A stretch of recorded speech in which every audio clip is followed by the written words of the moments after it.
Metro में था, metro बंद थी, तो मैंने एक ड्राइव चलाया, 620 बच्चों की तलाश की मैंने जो दिल्ली में खोए हुए थे। तो 620 बच्चों को खोजने का जो सुख मिलता है, नहीं मोबाइल खोज के देंगे ठीक है, एक आदमी को खुशी मिलेगी, लेकिन बच्चे से अगर तुलना करें तो कोई तुलना नहीं। पोरस कौन था? पोरस ने लड़ाई लड़ी हार गया, तो इतिहास में है कि पोरस सिकंदर से हार गया था। लेकिन पोरस को हम क्यों जानते हैं? क्योंकि वो सिकंदर से लड़ा, उतनी हिम्मत से लड़ा, जब सारे राजाओं ने सरेंडर कर दिया, अकेला वो उसने फाइट किया। और लोग कहते हैं जब पोरस सिकंदर के आगे गया तो उसने तब भी कहा कि भाई yes I am king, behave to me like a king. ऐसा करो कि अगर आपकी हार भी हो तो दूसरा आदमी आपको रेस्पेक्ट करे कि यार he is the person, he is the man या ही इज द वुमन, इसने ट्राई किया है, अपना बेस्ट दिया है। तो be honest to your best if you want to achieve anything. फिर कहते हैं कर्म अधिकारस्ते, बट कर्म क्या है? कर्म दिखावा नहीं है, कर्म वो है जो आपका बेस्ट है, आपका बेस्ट ही आपका कर्म है। तो वो आप करते हैं तो निसंदेह मंजिल मिलेगी, और नहीं भी मिलेगी तो कोई बात नहीं, ठीक है, हमने तो कोशिश की ना। लोग कहते हैं कोशिश करने वालों को हार नहीं होती, मैं उल्टा बोलता हूँ, दरअसल कोशिश करने वाले की हार होती है। जो कोशिश ही नहीं करेगा उसकी हार कैसे होगी? आदमी बिस्तर पड़ा रह के कैसे गिरेगा? दौड़ेगा तो गिरेगा ना, लेकिन दौड़ना तो पड़ेगा।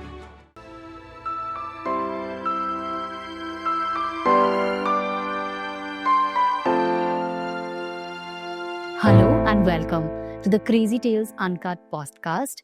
हम आपके साथ दोबारा जुड़ रहे हैं एक नए पॉडकास्ट में, जिसके साथ हमारे साथ एक स्पेशल गेस्ट है जो है दिल्ली पुलिस एकेडमी के deputy director Jitendra Mani Tripathi ji. Sir, welcome to the crazy tales uncut podcast. Thank you. हम बहुत बार पहले भी मिले हैं और आज हम बहुत खुश हैं कि हम इस पॉडकास्ट में जानेंगे आपके बारे में, दिल्ली के बारे में, जिसको एक क्राइम कैपिटल भी बोला जाता है। वहाँ पे आप जैसे एक पुलिस ऑफिसर जिन्होंने काफ़ी साल दिया, आपके लाइफ के बारे में, आपकी ज़िंदगी के ऐसे पहलू जो लोगों को नहीं पता हो, उनके बारे में कुछ बातें करेंगे और ये कोशिश करेंगे कि इस पॉडकास्ट से हम कुछ चीज़ें सीख सके और ये भी जान सके कि हमारे लिए जो लोग काम कर रहे हैं, इस देश को सेवा कर रहे हैं, उनकी वो अपनी ज़िंदगी को कैसे परफेक्ट बनाते हैं, और इनसे जानेंगे कुछ टिप्स अपने एक हेल्दी और एक फ्रूटफुल लाइफ को बनाने के लिए। मैं जानना चाहूँगी सर, आप जब आपने एकेडमी ज्वाइन किया एज ए पुलिस ऑफिसर, उसके पहले का लाइफ आपका कैसा था, और इस जर्नी में आने का सबसे पहला इंस्पिरेशन आपका क्या था? देखिए, मैं बताना चाहूँगा कि मैं गांव की पृष्ठभूमि में पैदा हुआ हूँ। गोरखपुर की एक छोटा सा गांव है बालभीटी, और वहाँ से पैदा हुआ। लेकिन मेरे फूफा जी उस समय यूपी पीएस में एसडीएम हुआ करते थे, उनके साथ मैंने 4-5 साल रहने का मौका मिला, और वहीं से कहीं इन सेवाओं के प्रति एक रुझान पैदा हुआ कि ये बड़ी अच्छी सर्विस है और यहाँ आना चाहिए।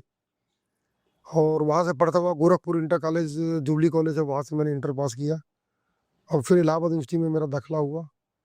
वहाँ से मैंने ग्रेजुएशन किया पॉलिटिकल साइंस से, इंडियन हिस्ट्री से, डिफेंस से, और एमए पॉलिटिकल साइंस से मैंने किया। उसके बाद इलाहाबाद यूनिवर्सिटी से तैयारी की मैंने, और वहीं से फिर 2000 बैच में सिविल सेवा में मेरा चयन हुआ। 242 रैंक थी मेरी, और उसके बाद दिल्ली पुलिस में मैं आईसीपी के रूप में तब से 2002 से काम कर रहा हूँ। जो दिल्ली 2002 में आपने देखा और जो आज की दिल्ली में, आपको क्या लगता है कि क्या चीज़ें बदली है? और आपने ग्राउंड में काम किया है, आपने काफ़ी सारे ऐसे इंसिडेंट्स भी देखे होंगे। आपको क्या लगता है उस दिल्ली और आज के दिल्ली में क्या फ़र्क है? देखिए, जनसंख्या बढ़ रही है, उसी हिसाब से कई और समस्याएं पैदा हो रही हैं। जो दिल्ली तो वही है, लेकिन उस समय की पॉपुलेशन और आज की पॉपुलेशन बहुत अंतर है। तो अपराध भी बढ़ रहे हैं उस हिसाब से अगर देखा जाए तो, पॉपुलेशन बढ़ने के कारण। वो निसंदेह, और साइबर क्राइम, इसमें नए नए क्राइम आ रहे हैं, साइबर फ्रॉड्स हो रहे हैं, तो क्राइम का पैटर्न भी चेंज हो रहा है। पहले के जो ट्रेडिशनल फ्रॉड फ्रॉड होते थे, उनकी जगह पे अब ये नॉन ट्रेडिशनल क्राइम्स आ रहे हैं, और हमें इसका मुकाबला करने के लिए तैयारी करनी चाहिए, और हम लगातार इसके लिए कर रहे हैं। अभी आपको पता होगा कि अभी सारे तीनों कानून बदल दिए गए, उसके लिए फिर हमने अपने आप को तैयार किया। दिल्ली में इस साल लागू हुए हैं और पूरे देश में लागू हुए हैं, तो सारी संहिता बदल गई। तो उस हिसाब से सारी चीज़ें हमने एक तरह से अगर कहा जाए तो सैकड़ों साल पुराना कानून बदल दिया अचानक। लेकिन हमने उसकी तैयारी की, और आज हम सक्षम हैं उस नए कानून के हिसाब से काम करने के लिए। ट्रेनिंग एकेडमी में आपके पास बहुत सारे बच्चे आते होंगे जो नए जॉइनी के हिसाब से जॉइन हुए होते हैं, और उनके लाइफ में उनको जब वो जॉइन करते हैं तो उनके भी दिमाग में बहुत सारी माइंडसेट्स होती है।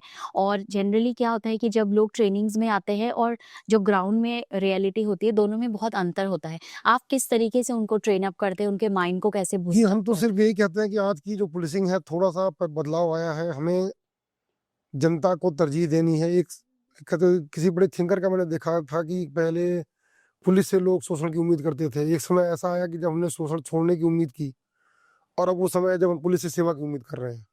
तो हम उस फेज़ में हैं जब हम पुलिस सर्विस एज़ सर्विस जो हम ट्रेनिंग देते हैं कि भई हम फ़ोर्स ना बन के सर्विस के रूप में अपने आप को डेवलप करें। क्राइम को तो कंट्रोल करना ही है, लेकिन जनता के बीच में जो अपनी इमेज है उसको अच्छा करना है। जो भी नया ट्रेनीज़ आते हैं उनको हम ये ज़रूर सिखाते हैं कि अपना व्यवहार अच्छा रखें। मैं बार-बार उनको एक शेर सुना के मोटिवेट करता हूँ कि हमारी संवेदना का स्तर कैसा होना चाहिए कि खुदा मेरी आँखों को दे दे समंदर, फ़कत आँसुओं से न मेरा गुज़ारा। कहीं कोई बेबस बहाता है आँसू, यहाँ भीग जाता है दामन हमारा। तो हम अपने सेंटिमेंट्स को ऐसा रखें कि लोगों की परेशानियों को समझ सकें, उसका निदान कर सकें। तो क्राइम कंट्रोल तो हम कर रहे हैं और उसमें निसंदेह बहुत अच्छे हैं। लेकिन कहीं न कहीं जनता के बीच में अगर इस तरह की बात है कि जैसे होता है कि भाई थाने में जाके आदमी घबराता है, सोचता है जाएँ, ना जाएँ, कैसा व्यवहार होगा? इसके लिए हमने तमाम इनिशिएटिव्स लिए हैं, तमाम वेलफेयर, तमाम अपने ऐप्स ले आए हैं। थाने में अलग तरह का एक वातावरण हमने पैदा किया है। वहाँ पे ट्रेन्ड स्टाफ रखते हैं, सिविल में स्टाफ रखते हैं, लेडीज़ के लिए स्पेशली, उनके लिए अलग रजिस्टर खोले गए हैं। तमाम ये इनिशिएटिव हैं जिससे लोग अब आते हुए उतना ना हिचकिचाएँ और अपने आप को मतलब हमें उनका अपना मित्र समझें, दोस्त समझें। हम अपराधियों के लिए ज़रूर खड़े हैं, लेकिन जनता के लिए हमें मतलब बिल्कुल उनकी संवेदनाओं को समझते हुए अच्छा व्यवहार करना है, और लगातार हम नए ट्रेनीज़ को ये चीज़ सिखा रहे हैं। एक चीज़ मैं और जानना चाहूँगी, जैसे आपने बात किया कि जो सिविलियंस हैं और आप लोगों के बीच में एक ऐसा रिलेशन होना चाहिए कि आप एक सर्विस दे रहे हैं। लेकिन जो आपका जॉब है, जो आप लोगों का काम है वो 24/7 है। कहीं न कहीं आप लोगों की माइंडसेट को अच्छा रखना भी शायद एक सिविलियन को या सोसाइटी की एक ज़िम्मेदारी बनती है। जब कोई नए न्यू जॉइनी आता है, तो आप उनके माइंडसेट्स को वो कैसे पॉज़िटिव रखें, और जैसे 24/7 हर कोई बहुत बार प्रिपेयर भी नहीं होता है। तो उस माइंडसेट को प्रिपरेशन के लिए आप कैसे हेल्प करना ये चाहते सीधी बात है कि ये बड़ी चैलेंजिंग जॉब है, इसमें कोई संदेह नहीं है। अब आर्मी में कोई जा रहा है और वो मरने से डरेगा, तो फिर आर्मी में जाने का कोई मतलब नहीं है। फिर वो बहुत सी नौकरी है जो कर सकता है, उसकी अपनी वरीयता है। लेकिन यहाँ अगर आ रहे हैं तो ये चीज़ें तो ये आपको मिलेंगी ही। कई बार जनता से हमें सुनना भी पड़ जाता है, कई बार मॉब होती है जैसे, और हमारी सर्विसेज क्राइम कंट्रोल तो है ही है। कहीं लाइट कट गई, कहीं ट्रांसफार्मर जल गया, वहाँ भी जनता मतलब फिर अलर्ट हो जाती है। वहाँ आगे नहीं कर देते हैं, कुछ कर देते हैं। कहीं कोई इंसिडेंट हो गया, हादसा हादसा हो गया, क्राइम हो गया, सड़क घेर देते हैं। तो हमें डिफरेंट तरीके से जनता को फेस करना पड़ता है। तो हमें पेशेंट भी होना चाहिए। कई बार उनकी बात सुननी भी पड़ जाती है, और हमें सुनना चाहिए क्योंकि एक एक दिमाग का गुस्सा होता है, उसे निकलने का मौका देना चाहिए। जब एक मॉब कर रहा है, जनता का एक बड़ा हिस्सा कर रहा है, तो उसे सुनना पड़ता है, समझना पड़ता है। तो उस तरह से हम अपने नए ट्रेनीज़ को बताते हैं कि ये चीज़ें आएँगी। एग्रेशन में आपने कहीं लाठी चला दी, बिना अगर अगर उसको हम अवॉइड कर सकते हैं, तो हम करें। कई बार कोई न्यूसेंस वैल्यू के नाम से एक पत्थर फेंक दिया भीड़ से, पूरी भीड़ नहीं होती है। तो हमें ऑब्ज़र्व करना होगा कि वास्तव में मॉब ये कर रही है या किसी एक ने किया है। एक के करने से अगर हमने लाठीचार्ज कर दिया है, कोई उस तरह की बात कर दी, तो उसके और भी दुष्परिणाम होते हैं।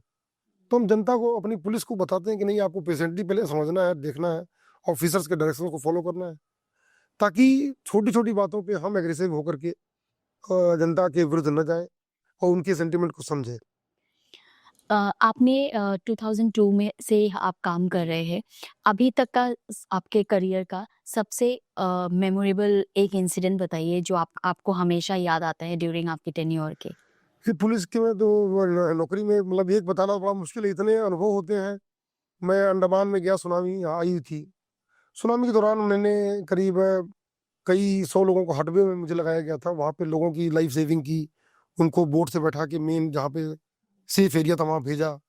उसके लिए मुझे ऑनरेबल लेफ्टिनेंट जो गवर्नर है, उनकी तरफ से एक कमेंडेशन सर्टिफिकेट भी मिला हुआ है। इसके अलावा जैसे मैं भी मेट्रो में था, मेट्रो बंद थी, तो मैंने एक ड्राइव चलाया, 620 बच्चों की तलाश की मैंने जो दिल्ली में खोए हुए थे। जी। तो 620 बच्चों को खोजने का जो सुख मिलता है, ने मोबाइल खोज के देंगे ठीक है, एक आदमी को खुशी मिलेगी, लेकिन बच्चे से अगर तुलना करें तो कोई तुलना नहीं है।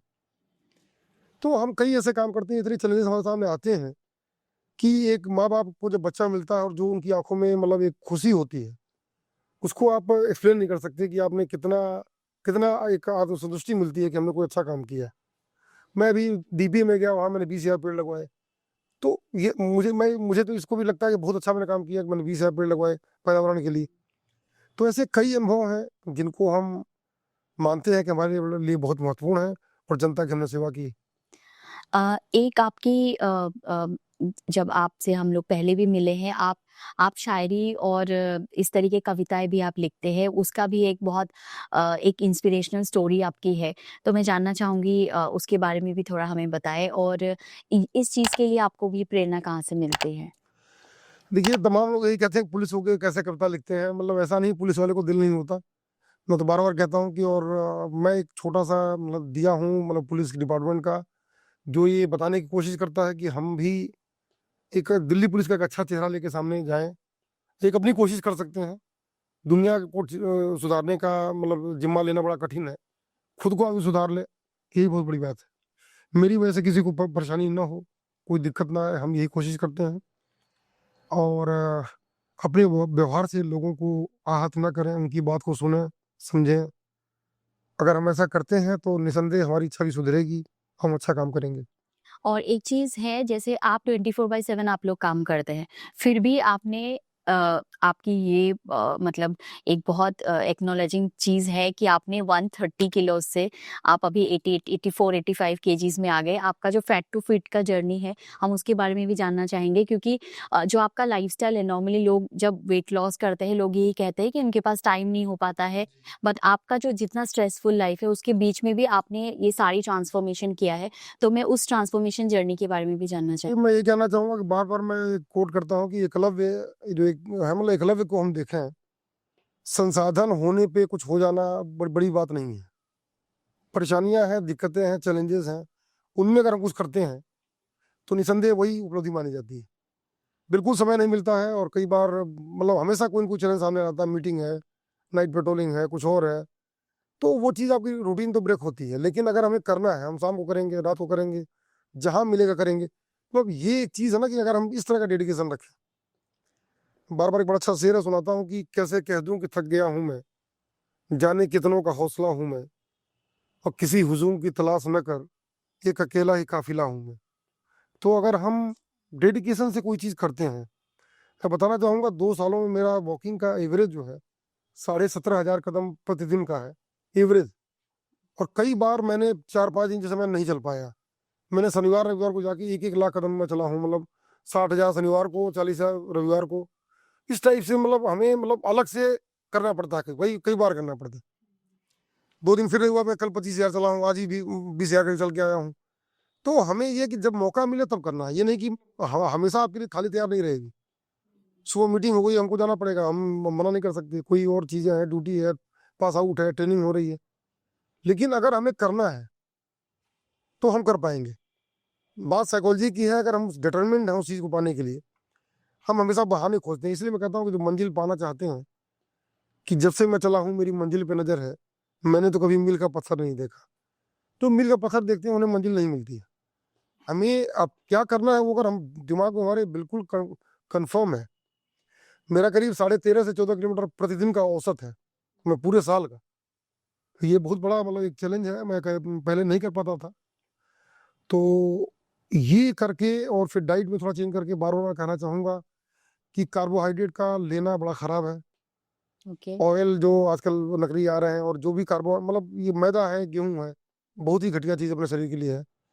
इसको छोड़ के अगर हम प्रोटीन बेस, फ्रूट बेस और सैलेड बेस डाइट लें और शाम को सूप लें, सौटे वेजिटेबल लें, दिन में हम अच्छी सब्ज़ी, हरी दाल, इस तरह हरी सब्ज़ी और दाल लें, फल खाएँ, अंकुरित मूँग है, चना है, मतलब कुछ अच्छी डाइट अपने शुमार करें। सोक बादाम खाएँ, अखरोट खाएँ, और भी कई चीज़ें, सत्तू मैं पीता हूँ। तो कुछ अच्छी 10-12 चीज़ें हम चुन लें कि हम ये खाएँगे, और 10-12 चीज़ें ये हैं जो नहीं खाएँगे। ये अगर हम डिसाइड कर लें, तो निसंदेह हमारा कहते हैं good start is a better, मतलब कहते हैं अच्छा शुरुआत है, आधा काम पूरा हो जाता, वही नहीं करते लोग। आप डाइट्स को रेगुलर फॉलो करते हैं? बिल्कुल, मैं डाइट को 9 महीने तो मैंने रोटी चावल बिल्कुल नहीं खाया, आज भी मैं नॉर्मली नहीं खाता हूँ। तो कल शाम को मैं बताऊँ, मेरी डाइट थी दाल और हरी सब्जी एक, और रात की जो मेरी मतलब डिनर था कल, या कई बार सूप और सॉटे वेजिटेबल ले लेता हूँ, कभी एक आध रोटी अब खा लेता हूँ, लेकिन मेरी जो चूंकि 15 से 20 हज़ार कदम का मेरा रोज का चलना है, तो वो चीज़ें एडजस्ट हो जाती हैं। तो अगर इतनी मेहनत हम करते हैं जो तो भी लोग हमें सुन रहे होंगे उस पॉडकास्ट में, मुझे लगता है उनको भी एक बहुत अच्छा इंस्पिरेशन मिला होगा, क्योंकि हम बहुत बार बहाने ढूंढते हैं, बहुत बार ये सोचते हैं कि ट्रांसफॉर्मेशन पॉसिबल नहीं है, और इस पॉडकास्ट के थ्रू आपको ये भी एक इंस्पिरेशन मिलेगा कि हम कुछ भी कर सकते हैं। डिटर्मिनेशन और उस मंजिल को पाने की चाह, ये दोनों चीज़ें जब कंबाइन होती है तो आपको सक्सेस ज़रूर मिलती है। तो जो भी लोग इस पॉडकास्ट को देख रहे हैं, एक इतना स्ट्रेसफुल जर्नी के बीच में भी 132 transformation to reducing 50 kgs is really a good number. So I think whoever is listening to this podcast will definitely get an inspiration from this. और जो लोग सर बहुत बार हम देखते हैं कि बहुत सारी बीमारियों से घिरे रहते हैं, उस केसेस में कैसे हम डाइट को फॉलो कर सकते मैं खुद ही सारी बीमारी से घिरा हुआ था, बहुत क्या कि कोई मुझसे अधिक क्या घिरेगा, मैं मतलब मेरा बीपी बहुत हाई था, 120 to 180, शुगर मेरा 300 400 500 तक जाता था फास्टिंग में, हैं? ट्राइग्लिसराइड मेरा करीब 450 to 500 था, तो सारी चीज़ें, इवन फैटी लिवर ग्रेड 3 था। तो इस सबके बाद अगर मैं फिर कह रहा हूँ, पहले मैं 3000 कदम चला, 4000 चला, 5000 चला, 8000 चला, करते करते धीरे धीरे अगर हम दृढ़ निश्चय करके आगे बढ़ते हैं, कितने समस्याएं तो आएंगी सब, अब पता नहीं कि ऊपर वाले से क्या मांगते हैं लोग कि हमें समस्या मत दो भगवान, शायद ऊपर वाले के हाथ में भी नहीं है। ठीक होता ना कि जब अवेली को मरना था तो किस लोग को पता था मरने वाला है, वो रोक नहीं पाए, क्योंकि जो डिटरमिन्ड है वो होगा। सवाल ये उठता है ऊपर वाले से ये मांगे कि हमें उस विपत्ति की स्थिति में भी इतना हौसला दे कि उसे लड़के हम आगे चले आए। ये तो हम मांग सकते हैं, और ये मिल भी सकता है, और ये आप अचीव भी कर सकते हैं, कि हम जब भी करते हैं हमारा गलत हो जाता है। तो अगर डिटर्मिनेशन, मैं बार बार दो शेर सुनाता हूँ कि सुना है समंदर को बहुत गुमान आया है, सुना है समंदर को बहुत गुमान आया है, कश्तियां उस तरफ ले चलो जहां तूफान आया है। तो अगर दम है आपके अंदर ना, तो उस तूफान से भी आप पार निकलेंगे। फलक को जिद है जहां बिजलियां गिराने की, हमें भी जिद है वहीं आसिया बनाने की। अगर परेशानियां बिल्कुल आएंगी, लेकिन क्या हम उनको ओवरकम करके अपनी चीज को हासिल कर सकते हैं? सवाल ये है यहाँ पे आपका। अब अगर वो कहता, वही बारो कहता, एकलव्य कहता, अरे साहब मेरा तो बाप जो है गरीब है, मैं राजा का बेटा नहीं हूँ, मेरे पास द्रोणाचार्य नहीं है, तो क्या वो द्रोणाचार्य बन पाता? मैं बार बार ये कहता हूँ, मैं कोचिंग नहीं की, बिना कोचिंग के मैंने जो भी अचीवमेंट हासिल की उसमें कोचिंग का कोई रोल नहीं है, मैं कभी दिल्ली या कोचिंग नहीं की मैंने। तो ऐसा नहीं है, ठीक है, उससे मदद मिलती है, लेकिन अगर आप डिटरमिन्ड है तो वो जो 5% का रोल है उसका, वो आप पढ़ के पूरा कर सकते हैं। लेकिन सिर्फ 5% से 80% 90% कहाँ से लाएंगे आप? वो तो आपको खुद ही करना है। तो वही चीज नहीं करते लोग, और थोड़ा करके छोड़ देते हैं। परसिवरेंस बोलते हैं ना, बिल्कुल कंटिन्यूअस। मतलब मैं फिर कह रहा हूँ, आई मीन इट। अगर मैं 17,500 चलना है मुझे, तो कुछ भी हो जाए, पूरे साल का ये औसत है, पूरे साल का, और कम से कम इसमें मैं 50 दिन नहीं चला हूँ। 50 दिन नहीं चलने के बाद, अभी वो छुट्टी गया था 5 दिन के लिए, नहीं चल पाया, गाँव गया था, ठीक है, कभी 1000 कदम को 1,500 नहीं हो पाया। फिर मैं लगातार आगे 20 15 20 25 20 25 रोज चल रहा हूँ। तो हम उस मतलब टारगेट मान लें कि हमें करना है, आज नहीं कल पूरा करेंगे, परसों पूरा करेंगे। Annual average should be like that. तो अगर इस तरह के परसेवरेंस को लेकर के हम आगे बढ़ते हैं, तो कोई मंजिल आपके लिए असंभव नहीं है। मैं तो यही कहना चाहूंगा, बकाया कोशिश तो करनी चाहिए, और कोशिश भी वही है, शिद्दत इसे कहते हैं कि अपनी बेस्ट, आप try your best. Before trying your best you are saying that मैं नहीं कर सकता, यही गिव अप है। दिल पे हाथ रख के कहो कि यस, ये मेरा बेस्ट है, काम हो या ना हो। मैं उदाहरण देता हूँ बार बार, पोरस का। पोरस कौन था? पोरस ने लड़ाई लड़ी और हार गया, तो इतिहास में है कि पोरस सिकंदर से हार गया था। लेकिन पोरस को हम क्यों जानते हैं? क्योंकि वो सिकंदर से लड़ा, उतनी हिम्मत से लड़ा, जब सारे राजाओं ने सरेंडर कर दिया, अकेला वो उसने फाइट किया। और लोग कहते हैं जब पोरस सिकंदर के आगे गया तो उसने तब भी कहा कि भाई yes I am king, behave to me like a king. तो दिस इज वॉट, ऐसा करो कि अगर आपकी हार भी हो तो दूसरा आदमी आपको रेस्पेक्ट करे कि यार he is the person, he is the man या ये तो वुमेन इसने ट्राई किया है, अपना बेस्ट दिया है। तो be honest to your best if you want to achieve anything. Right. Otherwise फिर कहते हैं कर्म अधिकार, बट कर्म क्या है? कर्म दिखावा नहीं है। कर्म वो है जो आपका बेस्ट है, आपका बेस्ट ही आपका कर्म है। तो वो आप करते हैं तो निसंदेह मंजिल मिलेगी, और नहीं भी मिलेगी तो कोई बात नहीं, ठीक है, हमने तो कोशिश की ना। लोग कहते हैं कोशिश करने वालों को हार नहीं होती, मैं उल्टा बोलता हूँ, दरअसल कोशिश करने वाले की हार होती है। जो कोशिश ही नहीं करेगा उसकी हार कैसे होगी? आदमी बिस्तर पड़ा रह के कैसे गिरेगा? दौड़ेगा तो गिरेगा ना, लेकिन दौड़ना तो पड़ेगा। तो यही है कि try your best, let's see. सबसे कोई भी ऐसा एक मेमोरेबल मोमेंट जो आपको लगता है पूरे टेन्योर में बहुत डिफिकल्ट था, पर आपने अपनी डिटर्मिनेशन के साथ उसको पूरा किया?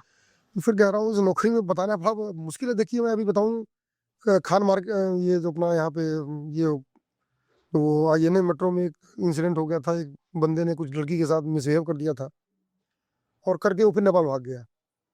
जब मैं छुट्टी भी गया था उस समय, और उसी दौरान ये इंसिडेंट हुआ। को उसके बाद नेपाल भाग के उसने लगातार ट्राई मारा कि मैं मतलब सेशन कोर्ट में गया, लोअर कोर्ट में गया, फिर हाई कोर्ट तक उसने अपील की। कुछ आ रहा था मुझे बेल मिल जाए, हमने लगातार उसको अपोज किया। और मैं बताना चाहूँगा लास्ट में फिर उसको मुझे मतलब फिर अनुमान था कि ये कोर्ट में पेश होगा।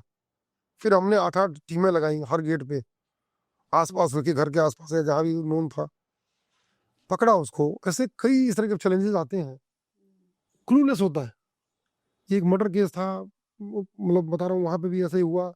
उसका शूज लाल रंग का था, बाई चांस वो रेड शूज से उसको पकड़ा हम लोगों ने। तो कई ऐसे केसेस होते हैं, छोटे छोटे क्लू। थोड़ी डिटेल में बताएंगे स्टोरी को? कौन सी वाली? मस्त वाली स्टोरी है आपके? वो इस तरह के मर्डर, वो ये व्यापारी थे, ये सिविल लाइंस के, उनका मर्डर हुआ था। हमारे एरिया का मर्डर नहीं था, ये मेट्रो से ये गया हुआ था। तो ये क्लू था कि यस, अब रेड शूज की बात है कि रेड शूज जैसे कि थोड़े एक्स्ट्रा ऑड होते हैं। बाई चांस कुछ दिन बाद वो मतलब बोले कि सर एक दिखा बंदा उस टाइप का है, तो डिटेन करते हैं, बोल के उसको उस आधार पे डिटेन किया। और पता चला कि बाद में जब उसको थोड़ा तफ्तीश की तो पता चला कि वही बंदा है जिसने ये कर रखा है। तो इस तरह की जब चीज़ें होती है, जैसे यही इसमें ये जो आप मैं बता रहा हूँ कि यहाँ पे जो केस हुआ था ये जो बता रहा हूँ, इसमें सोचिए उस बंदे ने जाके बाहर एक वो नाई की दुकान पे वो सेव कराया था, वहां से पे किया था कार्ड से। तो हमने सैकड़ों कैमरे खंगाले, कहाँ उतरा होगा, गुड़गांव से लेके मान लीजिए कि इधर आईएनए तक सारे कैमरे में चढ़ा उतरा, सब देखते देखते फिर एक दुकान मतलब बाहर निकला दिखा। फिर आगे हमें ट्राई मारा, बोला हाँ ये बंदा तो आया था। फिर उससे उसका कार्ड लिया, कार्ड नंबर से उसका एड्रेस लिया। तो कई जब ऐसी चीजें मिलती हैं, क्लू निकलते जाते हैं आगे, तो बहुत अच्छा लगता है जब कोई अच्छा केस होता है। तो इस तरह से हम करते हैं। आपने बहुत जगह आप आउट ऑफ दिल्ली भी आपने काम किए हैं। आपको क्या लगता है कि जो दिल्ली का क्राइम है या जो रेस्ट ऑफ इंडिया में है, जो हकीकत में बोला जाता है, क्या दिल्ली रियलिटी में इतना अनसेफ है? क्राइम्स इतनी ज़्यादा है अगर हम कंपेयर करें रेस्ट ऑफ इंडिया के साथ? देखिए डेंसिटी भी है। देखिए 2-2.5 करोड़ जगह था कि कई दुनिया के देश हैं जिनकी पॉपुलेशन नहीं है इतनी, इसको भी देखने की जरूरत है। मिक्स्ड कल्चर है यहाँ पे, हर मतलब स्टेट से लोग आए हुए हैं। तो निसंदेह उस हिसाब से अगर देखा जाए तो रेशियो बहुत ज्यादा नहीं है। बट मैं फिर कह रहा हूँ क्राइम जो है वो समाज का प्रतिबिंब है। समाज ही है जो, वही से आदमी आता है। अगर हमारा माइंडसेट अच्छा नहीं है, जैसे जो चीजें बाहर नॉर्मल हैं, या बॉम्बे में उन चीजों को एक्सेप्टेड है कि ठीक है कपड़े छोटे पहन के जा रहे हैं, वहाँ का कल्चर ऐसी। यहाँ मिक्स कल्चर के लोग आते हैं, कई बार उसको उनको लगता है कि नहीं ये तो बड़ी अजीब नई चीज है हमारे लिए, तो उस चीज को लेकर के निसंदेह वो गलत काम करते हैं। लेकिन मैं यही कहना चाहूंगा कि जितने अपराध होते हैं मैक्सिमम हम कोशिश करते हैं कि उसको पकड़ा जाए, वर्कआउट किया जाए। और ये आपके माध्यम से यही कहना चाहूंगा कि हम लड़कियों को कहते हैं बाहर मत जाओ, ये भी देखने की जरूरत है कि हम लड़के से क्यों नहीं कहते तुम बाहर मत जाओ, या बाहर से 3 बजे आ रहे हो तो कहाँ से आ रहे हो, ये पूछना भी माँ बाप की जिम्मेदारी है। अगर हम इस पर थोड़ा कंट्रोल रखें, मैं बार बार कई इंस्टीट्यूशन में जाता हूँ तो कहता हूँ कि अगर एक आदमी के अंदर गुरु और माँ बाप के प्रति सम्मान है तो कोई बड़ा अपराध वो नहीं कर सकता।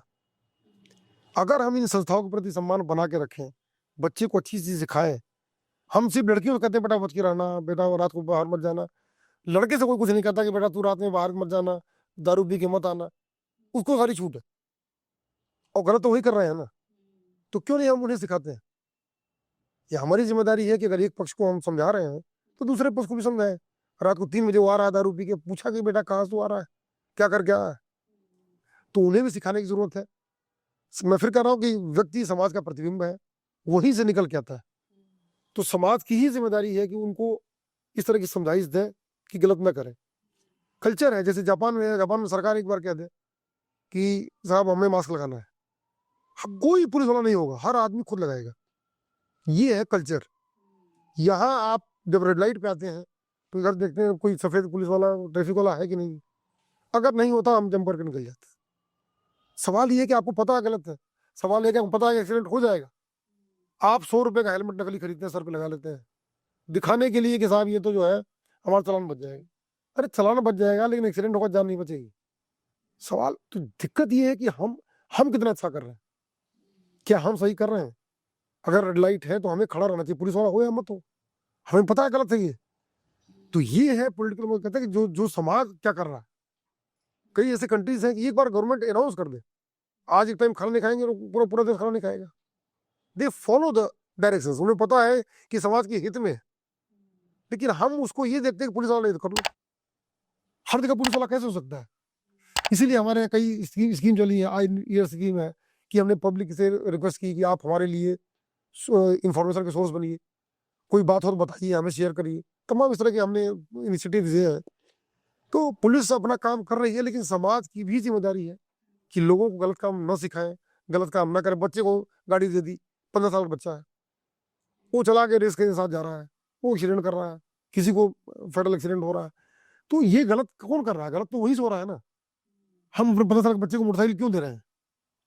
कहीं तो ना कहीं पेरेंट्स को भी Yes. समझने की जरूरत तो पेरेंट को भी अच्छे अच्छे संस्कार बच्चों को देने पड़ेंगे। फिर कह रहा हूँ कि जो गलत, मान लीजिए कोई सोसाइटी में जाके गलत काम कर रहा है, आगे जा करके, तो गलत क्यों कर रहा है? उसके परिवार में वो चीज भरी गई है। अगर हम अच्छे संस्कार देंगे, बच्चा गलत नहीं करेगा। तो हम अच्छे लोगों को गलत नहीं कर रहे हैं। तो हर जगह हर तरह के लोग हैं, अच्छे भी हैं बुरे भी हैं।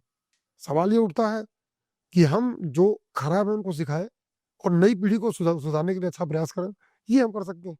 आपने हमें अभी बताया जो 620 बच्चों को आपने रिकवर किया था, उसके बारे में थोड़ा जानना चाहेंगे, किस तरीके से टीम्स काम करती है और ये आपने कब और कैसे किया? देखिए, जब मेट्रो बीच में, जब कोविड के टाइम पे मेट्रो बंद थी, जब मैंने ज्वाइन किया तो ये हुआ कि मतलब मेट्रो अभी बंद है और बाद में चली भी है, तो उसमें लोग कम चलते थे, क्राइम नहीं हो पा रहा, उतना क्राइम नहीं था वहाँ पे।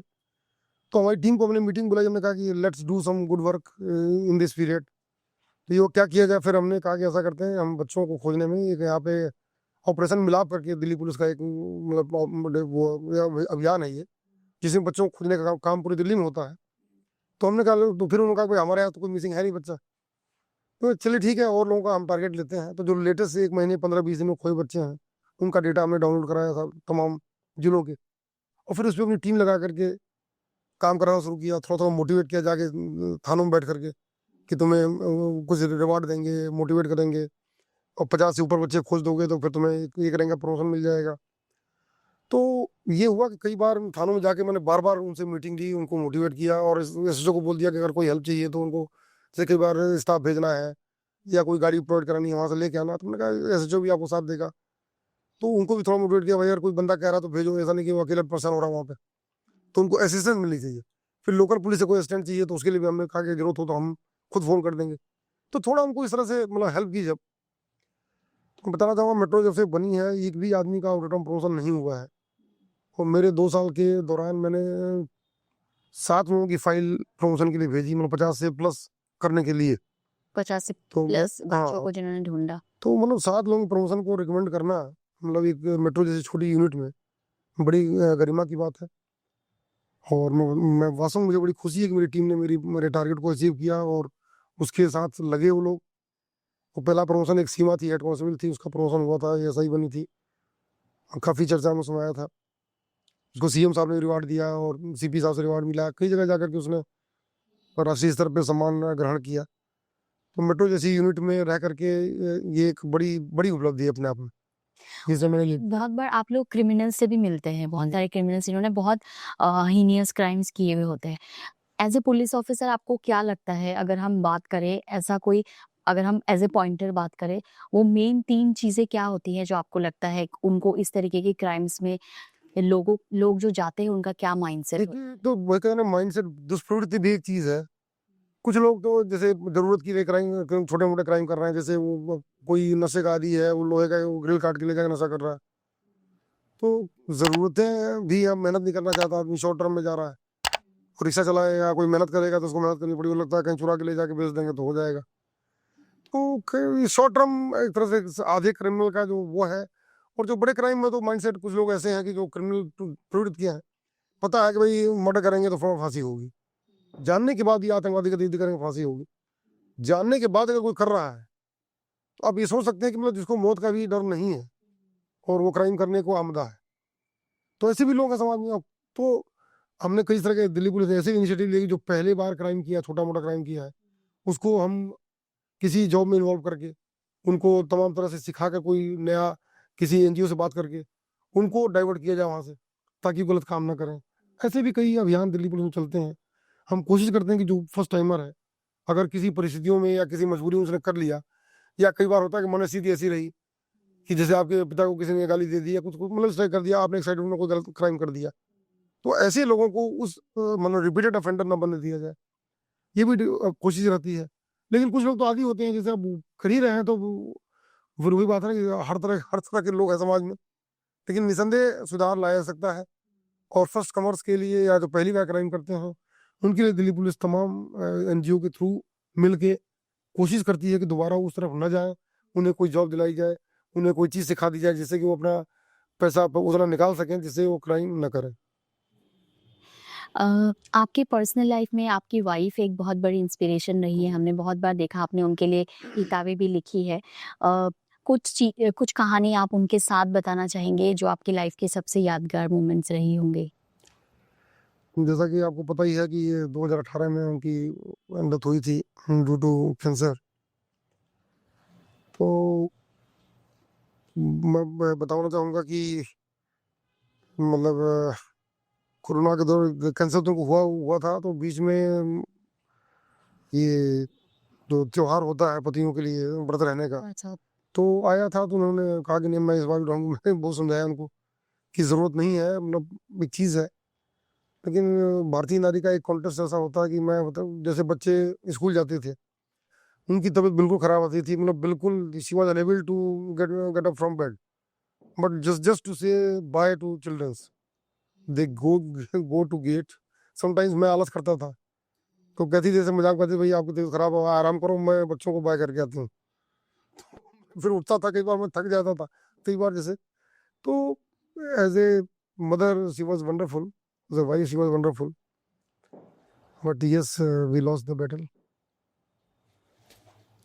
जो न्यू कमर्स है, जो पुलिस एकेडमी में आना चाहते हैं या पुलिस को एज ए करियर लेना चाहते हैं, फीमेल्स खासकर जो पुलिस करियर में आना चाहते हैं, बहुत कम रेशियो है उसका आज भी। आपको क्या लगता है कि किस तरीके से वो अपने आप को ट्रेन अप करे, और कोई ऐसा एक मोटिवेशनल मैसेज जो आप यंग यूथ्स को देना चाहेंगे जो लोग इस फील्ड में आना चाहते हैं? और क्या आपको लगता है कि वो एक क्योंकि इस तरीके के करियर में बहुत बार लोग प्रिपरेशंस करते हैं लेकिन उसको फुलफिल नहीं कर पाते हैं, तो आप एज ए पुलिस ऑफिसर उनको क्या मैसेज देना चाहेंगे जो यूथ मैं तो आपके ये कहना चाहूँगा, अभी सब इंस्पेक्टर्स का पास आउट हुआ है, उसमें 90 से ऊपर सब इंस्पेक्टर महिला अभी हमारे मैं एक हफ्ते पहले पास आउट था, तो 90 सब इंस्पेक्टर महिला सब इंस्पेक्टर ने पास आउट किया, 260 में से 90 वही थी। और हमारे यहाँ 18 से 100 से 2000 महिलाएं अभी कांस्टेबल की ट्रेनिंग ले रही हैं करेंटली। 500 से ऊपर हमारी द्वारका में है, और 1300 से ऊपर हमारी ये झरोदा कला में है। तो धीरे धीरे सरकार भी इसके प्रति जागरूक हो रही है, और रेशियो बढ़ाया जा रहा है, और उसी हिसाब से लोग आ भी रहे हैं यहाँ पे। तो ये कहना चाहूँगा कि जो लेडीज हैं वो मोटिवेट हो आए, ऐसा नहीं, ये बड़ा अच्छा करियर है, और they can make their parent proud. बड़ा अच्छा लगता है जब वहाँ पास आउट के समय मैंने देखा कि अपने पेरेंट्स के साथ वो एंजॉय कर रही हैं उस मूवमेंट को। और हर तरह की फील्ड में उनको उनका रेशियो बढ़ाया जा रहा है। धीरे धीरे सरकार इस तरह से बढ़ रही है, 30% करने की बात चली रही है, तो सारी संस्थाओं में धीरे धीरे इनकी संख्या बढ़ रही है।